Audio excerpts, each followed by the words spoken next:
I'll switch this on because I hope what I'm going to say is of some interest, so you might as well hear it anyway. I'm delighted that you could come. I have mixed feelings about some of the printers who've come, but I'm pleased to see Will and Margaret, and I don't know if there are any other printers here who I might mention or not mention, but I beg their forgiveness for my errors, if there are any, and omissions, if there are any. I think most of you know, and as Anne said, a colleague and friend, Guy Upjohn, and I put on an exhibition for Cabbage on fine printing in Canada. It was also sponsored by the Thomas Fisher Rare Book Library at the university, because that was where it first started. It's in limbo at the moment, waiting to go. It's gone, Sheila? It's already gone to New Brunswick. It's going to be touring across Canada for about 2.5 years, right across. And I feel quite strongly that it's important that our exhibitions should be seen by people other than those in Toronto. And I think this is a subject that we all need to know a little bit more about. I'd like to start with an outline of how we put this exhibition together. We had an unrestricted mandate from Cabbage when we started, and we decided for a variety of reasons that we had to select material very carefully. We took 5 factors into consideration. First, of course, the material had to be produced by a private press, whatever a private press is.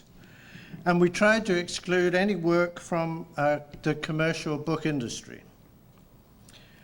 We also decided to exclude artists' books because simply they deserved an exhibition of their own. We did not feel competent anyway to judge them. Secondly, there was a space limitation that had to be considered, not merely in the Fisher Library where the exhibition started, but in the other locations as well. Thirdly, we wanted to show material from right across the country.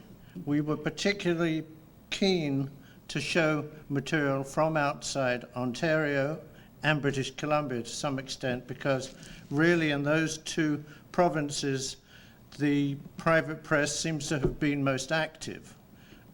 Artist books probably are most active in Quebec. There are examples, I'm pleased to say, not only from Ontario and British Columbia in the exhibition, but also from Quebec, Manitoba, and Alberta. Fourthly, we tried to give some sense of the historical development of the private press in Canada, and we chose publications dating from 1931 to 1995. And finally, we decided to include only material that we felt was finely printed. Now, what is a private press? Our definition was not written down, but we discussed what we thought it meant, and then we tried to judge each item we looked at as impartially and fairly as we could. Professor Douglas Lougheed, previously at Massey College at the University of Toronto and now at Mount Allison University in New Brunswick, wrote an introduction to the catalogue of the 1978 exhibition of the Book Arts of Ontario, Reader, Lover of Books, Lover of Heaven, and in that he wrote that the products of private presses speak for themselves. They describe the quality and taste of the private persons who created them. They are the products of the art of printing as practiced by individuals. Another definition, John Carter, a well-respected bibliographer, came up with this in 1952 for his ABC for book collectors. He wrote, "A private press is one whose owner or operator prints what he likes, how he likes, not what a publisher pays him to print. He may, and usually does, sell his products to the public, whether directly to subscribers or through booksellers, or occasionally through a publisher's organization. But he is out to make a fine book rather than a profit. He may employ a printer, as Horace Walpole did at Strawberry Hill, or he may conduct the press himself, like Robert Gibbings at the Golden Cockerel. But he decides what to print and how it shall be printed. As generally understood, the term private press would be applied only to a shop where the work was hand-set and hand-printed. Its editions are likely to be strictly limited in size. Relating this definition to the Canadian situation, we could explain that the earliest press in this country, the Golden Dog Press, like the Strawberry Hill Press in England, was operated by a man who arranged for all his printing and binding to be done under his direction, but at other presses. And like Robert Gibbings, Will Reuter of the Aliquando Press, one of Ontario's finest private presses, designs, handsets, prints, and binds all his books. If we take these definitions or that definition as an acceptable one of a private press, then what do we mean by fine printing? It seems to me that's a much more difficult question. Leaving William Morris aside, it should go without saying that good legibility is a sine qua non of good printing. It must be well designed and well printed too. It must be agreeable to read, and it must give pleasure to the eye. This visual pleasure results from a number of features harmoniously combined, such things as the actual form of the letters and the suitability of the typefaces used for the text, the spacing of the words and the lines, the relationship of the printed area to the margins, the color and texture of the paper and its relations to the color of the ink, the interrelation of various types on the page, the shape of the page, the placement of the illustrations and the relationship of the typography to the illustrations. Even just seemingly simple things such as the proper inking of the type and the right amount of pressure when applying the type to the paper or the paper to the type, and so on and so on. The rhythm of a well-printed page is a very complex and subtle affair, and it must be complemented by good presswork if the end result is to be judged to reach the highest standards of book production. These rather rambling words are the best I can do to express how I believe Guy and I felt when we looked at so many items and tried to decide whether or not they should be included. It doesn't mean, though, that all those items excluded were unworthy or somehow inferior, just that they were different and did not fit into our definitions. All private press publications are produced to express ideas and feelings of the artist printer, and that is an admirable end in itself, it seems to me. Many are important for the content, the text, or for the illustrations. Some are quite beautifully produced, but use new or different techniques from the traditional ones, and for the purposes of our selection, decisions could not be called examples of fine printing. These decisions, of course, were not always easy. Some of the items we looked at were works filled with beauty, wit, and feeling, and yet the exhibition, if it was to have some cohesiveness, we couldn't include them. Earlier this year, I know a number of you were here, but earlier this year at a meeting, we were treated by the artist Lise Melhorn-Bow to a display and exhibition of her fascinating books. They're really artist books, though, and when we discussed them, when we were planning the exhibition, we agreed they didn't fit in. We just didn't have the space. In Canada in the 1930s, some commercial printing houses, such as Charles Ronald's of Montreal produced a few limited editions for private circulation. However, I think we could say that the private press movement proper started in the 1930s with the founding of the Golden Dog Press by Kemp Waldy after he returned from a trip to England. There he'd been impressed by the work of the Golden Cockerel Press, whose books showed sensitive design, good paper and careful presswork. New typefaces were being produced, such as Eric Gill's Perpetua, and Kemp Waldy imported fonts of this to use at his press, along with others, such as the more classical Laetitia. The exhibition then started there chronologically and proceeded through the work of Robert Reid in Vancouver in the 1940s, Gus Reuter in Ontario in the 50s and 60s, Detlev Voss and the Paraquet Press in Cooksville, Ontario in the 1960s and 70s, Will Reuter and Glenn Galuska in Toronto, Crispin Elstead in Mission, British Columbia, and Pierre Filion in Montreal, who started in the 60s or 70s and are still producing press books today, right down, chronologically speaking, to Fiona Garrick, who founded her Red Pony Press in British Columbia in 1990. So many people and organizations have been and still are responsible for the healthy state of the Canadian private press today. As Guy Upjohn has written, since the 1950s, there has been a real ferment ongoing today, reflecting a broadly based interest in the book arts.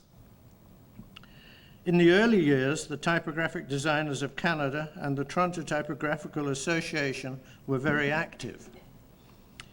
Members of the Guild of Hand Printers, whose founding members in 1959 were Carl Dare, Gus Reuter, Harold Kochenska, E.J. Mulrooney, and John Robert Colombo, produced the annual collection of privately printed material Wrongfont. And there's an issue out here, by the way. Douglas Lockheed established the printing room at Massey College in the University in Toronto and collected Canadian printing and literature. David Cotin compiled Reader, Lover of Books, Lover of Heaven, the 1978 exhibition of the Book Arts of Ontario at the North York Public Library, and this was followed in 1979 by the Ways Goose, Ontario, an annual gathering of private press printers, hand bookbinders, wood engravers, and paper makers in Grimsby, Ontario, organized by Bill Poole and others. Our own organization, the Canadian Bookbinders and Book Artists Guild, was founded in 1983, and in 1984 in Vancouver, there was an exhibition of printing objects chronicling more than a century of literary publishing in British Columbia, compiled by Robert Brinsinghurst. All these people and organizations have helped encourage the people who are actually doing this marvelous work today.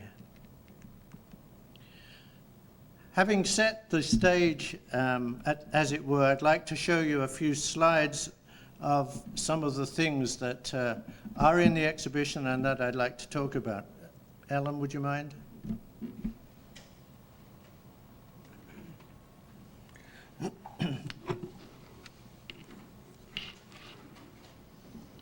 Is that in focus? It's hard for me to see here. Okay? The slides are in alphabetical order by the name of the press. Really difficult to try and do it chronologically or in any other way. So this is the way the catalogue of the exhibition is organized, by the way.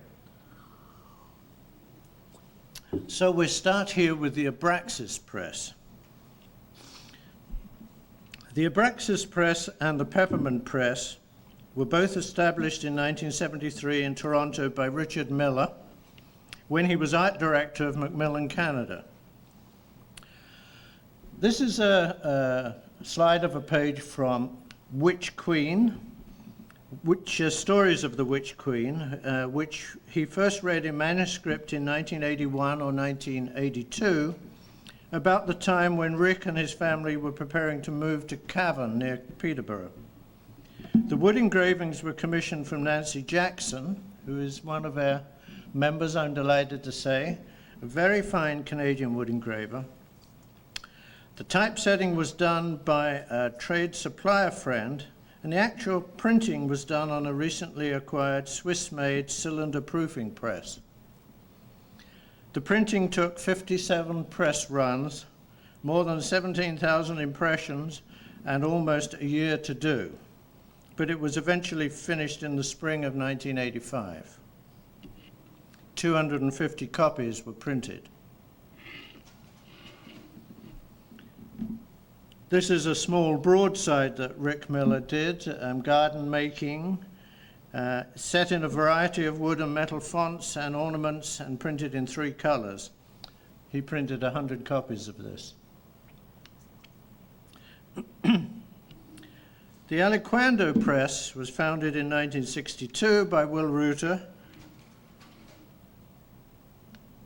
Well, we're slightly out of order, I'm afraid. This is my fault. This is definitely the Aliquando Press, but it's not the earliest I wanted you to see. This is, what is this, Will? Emblemata Amatoria, 75 copies, produced in 1994 with wood engravings by Wesley Bates. I think it's absolutely gorgeous. I have a copy myself, I'm pleased to say. Will has recently done another book in conjunction with Wesley Bates. Wesley Bates, I think, is a wood engraver living in Hamilton, very fine wood engraver. He's been working for, I don't know how many years, a number of years now. His work is really quite splendid. You'll see here another copy of a book by Will Reuter, the Aliquando Press, the Rosemary Kilbourne, The Shadow of the Year, poems by Florence Wiley, with lovely wood engravings by Rosemary Kilbourne. This is a book that Will did, Distant Tones, excerpts from the Barley Field Notes of Colin McPhee, published in 1991, with 5 coloured lino-cut illustrations by Will himself. 85 copies were printed. I have to show you another page from this. I think this is a delightful book. Every part of the work of this book was done by Will.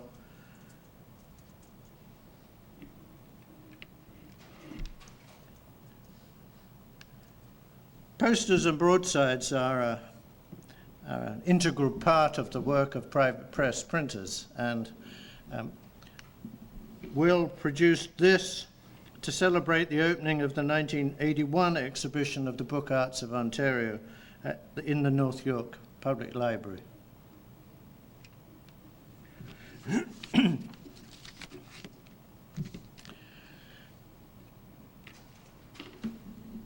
I apologize for the fact that I've only got this slide to show you the work of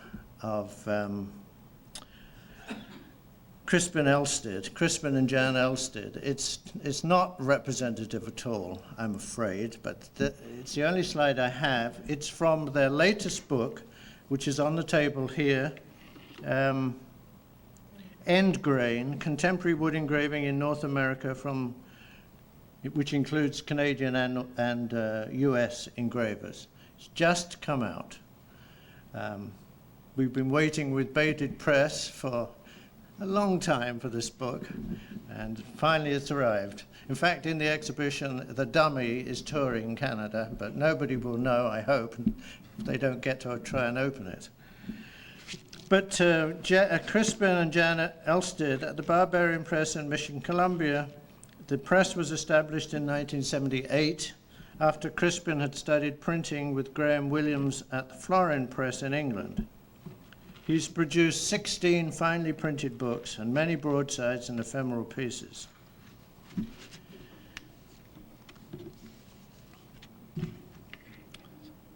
I can't even tell you who this engraving is by, I'm afraid. It is by a Canadian.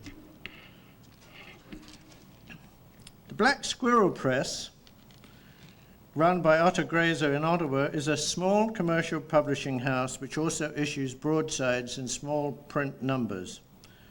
This broadside was illustrated by Grazer and printed in 50 copies. I think there's such a variety of presses working and have always been a variety of presses working. Some doing solely private press work, others mixing their work with commercial work.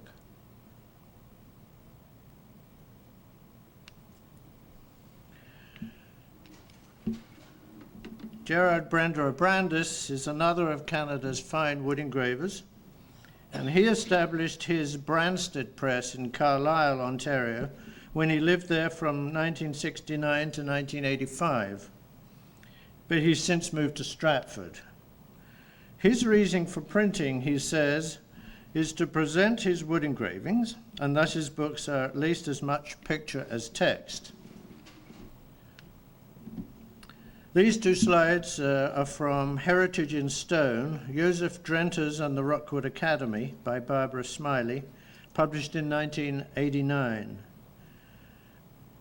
Jer handset the book in Librotype, made the wood engravings, and also designed the linen used for the cover and slip jacket.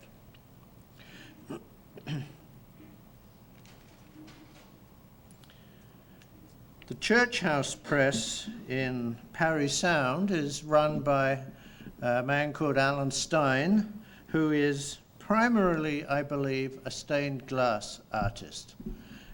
He also is a wood engraver, and these wood engravings are from a collection that he published last year called Islands.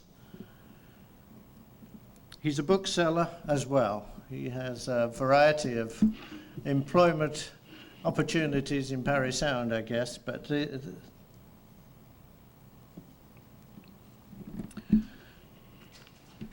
moving on to someone much more established in the Canadian printing scene, Stan Bevington, the Church House Press in Toronto.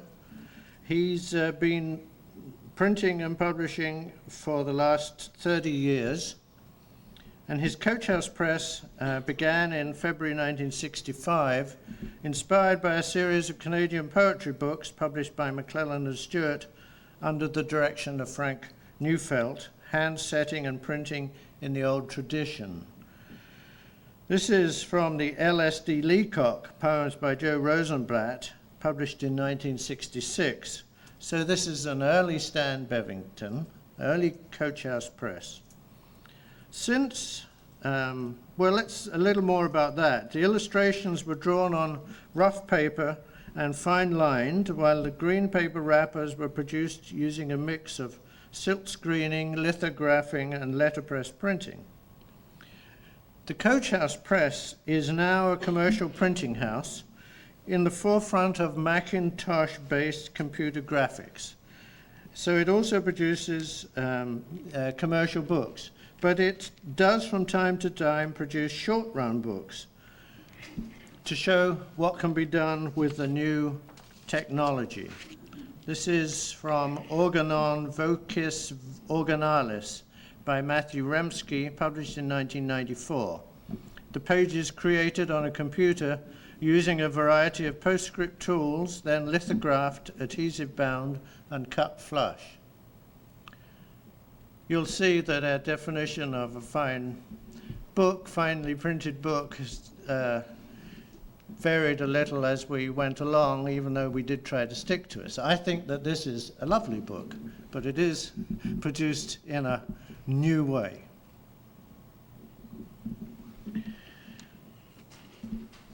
The Cobblestone Press, which operated from 1975 to 1981 in Vancouver, was an imprint of the Vancouver typographer and letterpress jobbing printer Gerald Jamper.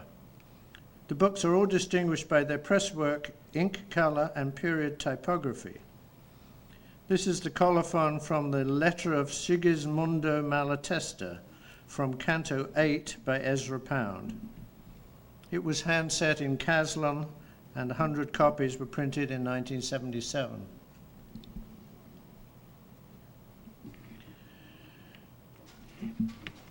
One of the things that Guy and I did when we were working on this exhibition was to ask the advice of as many people as we could.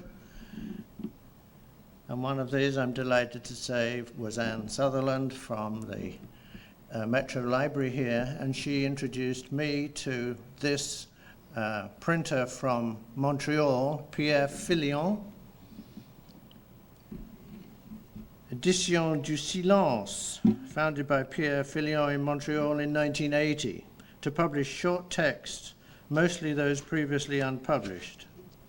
The books are entirely produced by hand methods, hand set and printed on fine paper, illustrated with serigraphs or monotypes, and hand bound. This is Les Animaux dans les Pantalons by Fritz Grasshoff, hand set in Garamond and printed on a proofing press. The book I really like most is this next one, which is called L'escargot nommé Thé, in other words, snail called tea, by Antoine Pench. It includes several of these delighted hand-printed monotypes, illustrations. It was published in 1993. His books a lot of them are still in print. They're very attractive, I think, and a lot of them are still available. So the address is in the catalogue if you're interested. And in fact, the addresses of all the printers are in the catalogue. One of the things that I want to encourage is for as many people as possible to be collectors of these books, because they're beautiful.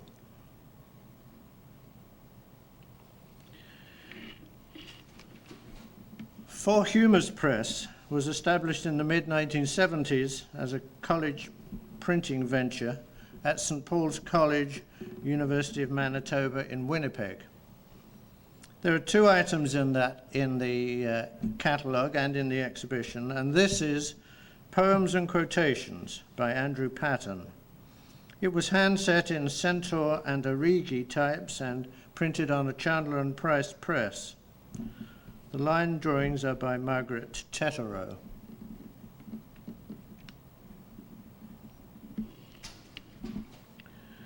The Gauntlet Press in Toronto was founded in 1959 by the poet Richard Outram and his artist wife Barbara Howard.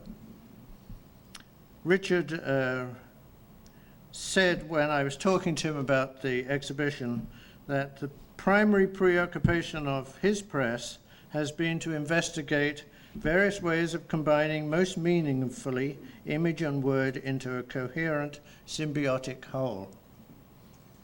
Books as well as broadsides are done to celebrate a calendar date, Christmas or some Valentine's Day or the like, have come from the press.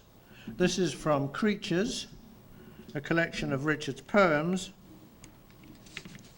and in fact, most, if not all, of the books and broadsides celebrate Richard's poetry. This is a broadside called Mermaid, no, this isn't. This is Under Other Moons, 1970.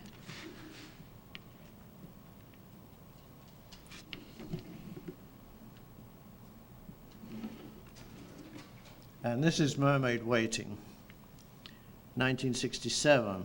They're all illustrated by wood engravings by Barbara Howard, printed in different colors.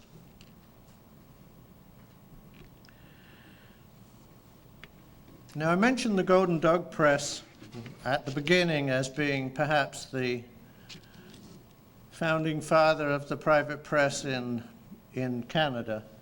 This is from Engravings for Macbeth, 14 wood engravings by Lawrence Hyde. It was published in 1939, perhaps Kemp Waldy's finest work. This shows a page with the splendid work of the engraver, and the book was printed by the Davis Printing Company. Now, the text was hand set in Jansen. It's There's a copy on the table here. It's an interesting book. The engravings are just, I think, I'm running out of superlatives. I like Lawrence Hyde's work very much indeed. The binding, of course, is merely spiral binding, no attempt at producing a finely bound book. The covers are silver, some sort of silver laminated thin board, not particularly attractive. The pages look rather nice.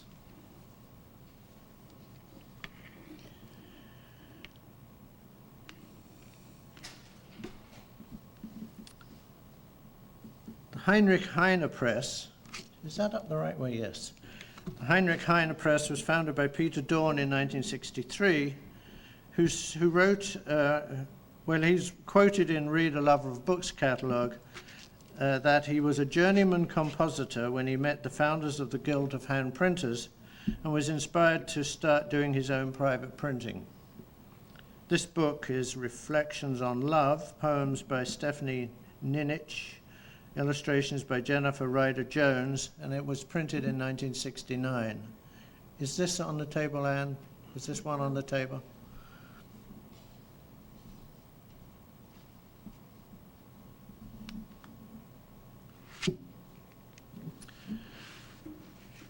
Glenn Galuska now lives in Montreal, but most of the work from his press was done while he lived in Toronto. He established the Imprimerie Dromadaire, first in Chicago, but moved it to Toronto in 1976.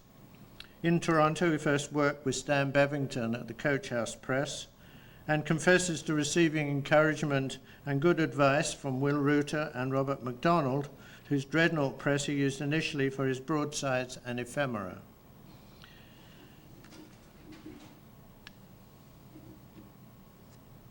Glenn has said that his press's main concerns are typography and letter forms, literature, particularly Russian, and an obsession with wood type. To my mind, his work is impeccably designed and beautifully printed. This is from Alexander Urasov's The Cry of Distant Ants. It was the first book from his press, produced in 1978. That was printed in Palatino, an Egyptian bold condensed with 8 coloured liner cuts by Glenn and Anne Galuska. This is Snake Poems by Margaret Atwood, 1983, designed, composed and printed at the Nightshade Press, which was the name Glenn gave the press when it was doing commissioned work. His broadsides are as delightful as the books. Decalogue for Craftsmen by Porter Garnett was printed in 1988 to celebrate the 10th anniversary of the Grimsby Waysgoose. I'm delighted to say that after a number of years of quietness from Glenn, as far as printing is concerned, he's now started to print again in Montreal. And there's a copy of his latest broadside on the table, right in the middle. And I'd like you to take a look at it. It's a poem printed in English and French. And at first glance, it looks like some other language, perhaps an Eastern language. But if you look very carefully, it's printed in a very modern typeface. It's a second version in French.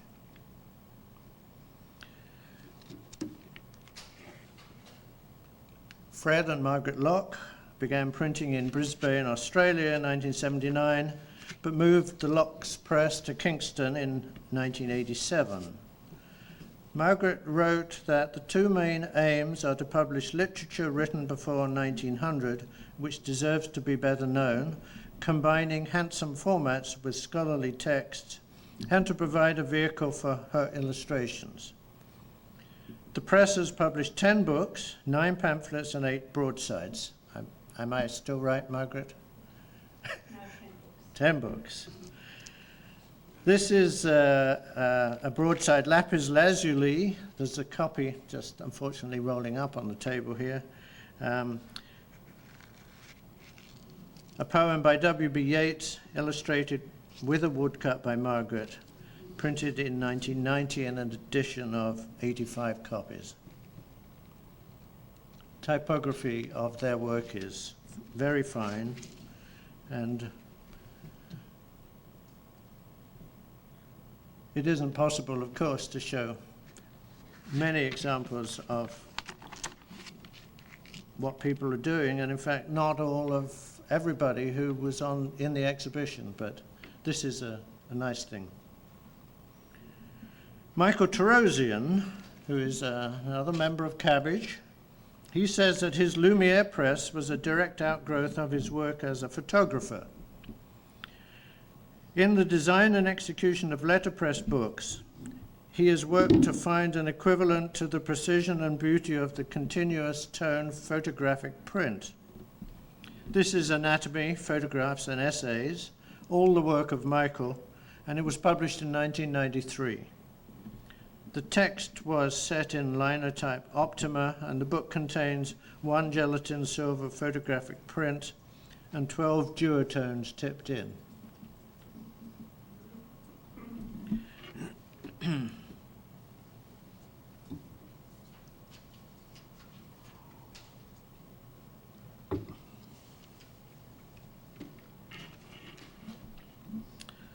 The Paraquet Press was operated in Cooksville, Ontario, by Detlef Vos from 1964 to 1976.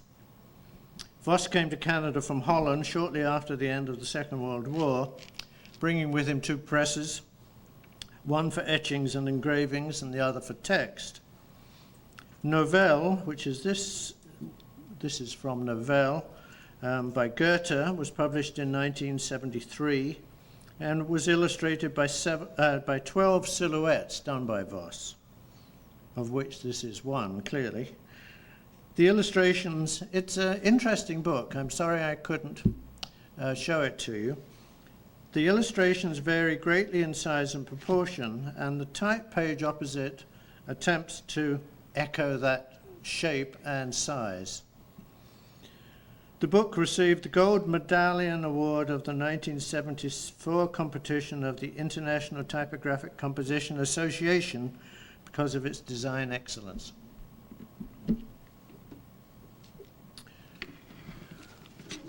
The Red Pony Press was established much more recently in 1990 in Vancouver. The books it produces are written, designed, illustrated, hand-set, letterpress printed, and hand-bound by the proprietor, Fiona Garrick.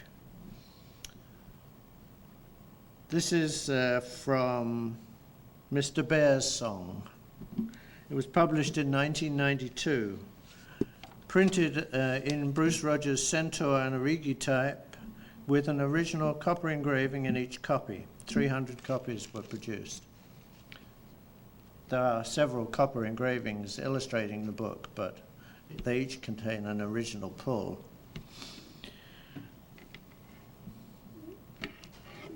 Robert Reid was one of Canada's foremost typographers and book designers. The private press of Robert Reid was founded in Vancouver in 1946, and his first book was The Fraser Minds Vindicated, 1949, which displays careful typesetting and a well-planned page. His masterpiece, I think, however, was produced in 1960 under the new imprint of the Nevermore Press, and that is Couthen's Menagerie of Interesting Zoo Animals by George Couthen, who also produced these multicolored liner cuts. The book was produced by a team of craftsmen under the direction of Reid. It was hand-set by Gus Reuter in Perpetua and printed by Ib Christensen and bound by Fritz Brunn. It's lovely. Will lent us a copy of this book for the Toronto showing, but there were a number of books that couldn't travel, so unfortunately only Toronto managed to see this and a few other things. There's a copy on the table here that belongs to the library here, so you can see it. Thank you.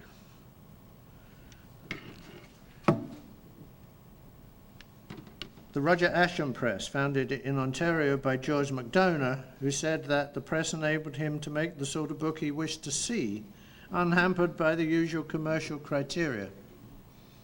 This slide shows an opening in the Brazen Tower, short stories by Ralph Gustafson, published in 1975 with drawings by Bill Jardine. 120 copies were printed. Is this on the table?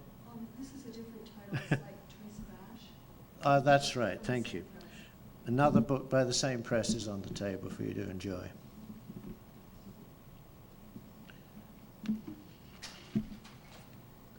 The Lincolnshire Poacher was published in 1991 by Ted Staunton at his Sherwood House Press in Surrey, British Columbia.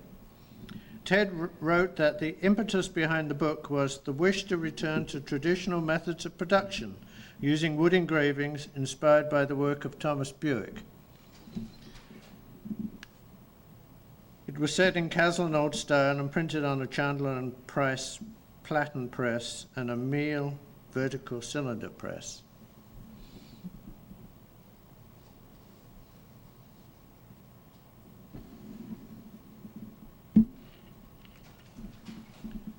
We were talking about Gus Ruder's involvement in Couthen's Menagerie. Gus Ruder established his village press in Thornhill in 1957 and operated it until 1965, when he left Toronto for the West Coast. He was working as a compositor in a commercial printing house and started his press so he could express himself typographically. As I say, you saw his work with Couthen's Menagerie when he collaborated with Robert Reed, but Ruder's own village press published a number of books and other items, including this, which is Go To It, 1962, which was hand-set in Cloister Old style and Hadriano, with lino-cut title lettering by Gus Ruder. It was printed for inclusion in Wrong Font 2. Finally, I come to West Meadow Press. This is on the table too for you to look at. This is To the Avon Above Stratford, Canada by James Rainey, 1991. The West Meadow Press was founded in Hamilton by the wood engraver Wesley Bates. He says the underlying reason for the press was to create projects where type and wood engraving could be used together. I think this displays his skill both as an engraver and a printer. It's not very clear on here, but when you look at the book, you can see a very pale, greeny grey river running through the type.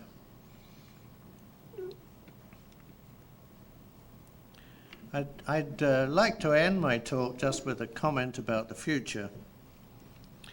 Does fine printing in fact have a future? Will Ruder questioned that in an essay in the catalogue, and I suggest that you all buy a copy and read it.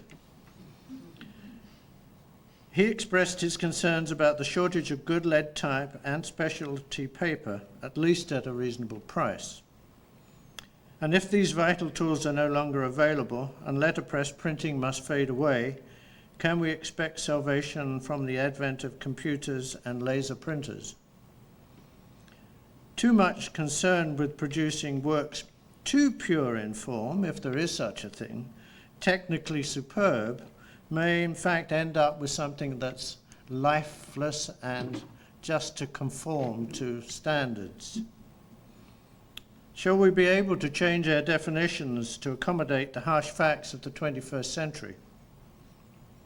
I think it would be a fascinating exercise to prepare an exhibition of private printing in 10 or 20 years, showing besides such finely produced items as you've seen today, what's been produced since this time, using the latest technology. Anthony Bertram wrote back in 1938 in a Penguin book entitled merely Design. He said, "Good design must steer its reasonable course between meaningless vulgarity and lifeless stagnation. If commerce on the one hand and conservatism on the other will allow it to do that, there is a hope that the human race will recover its artistic soul. I think we should hope that the private press printers in Canada will be able to chart such a course in the future. Thank you.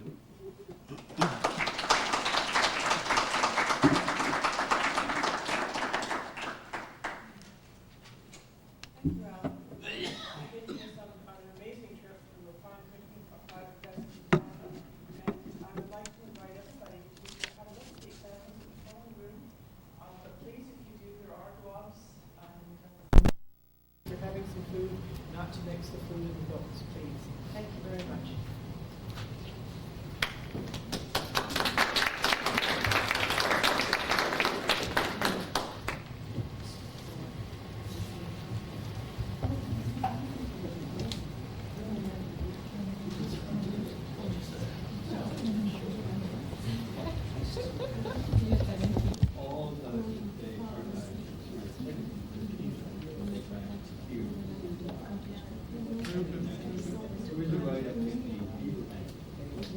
Well, it's not west, it's archive.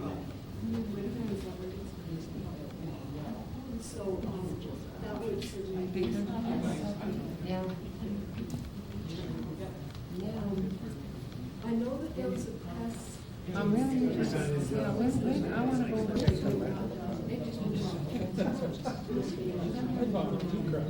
Oh, yes. I said about why I'm not sure. Just can't get to the front. You have to make sure you take that. That's important. Right.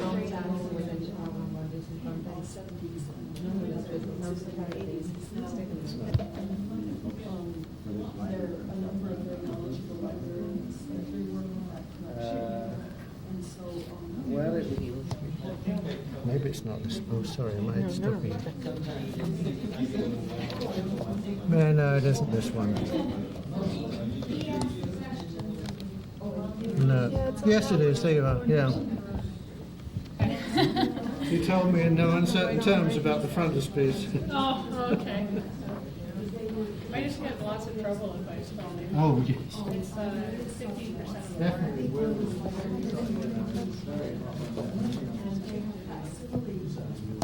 Material in the broadside.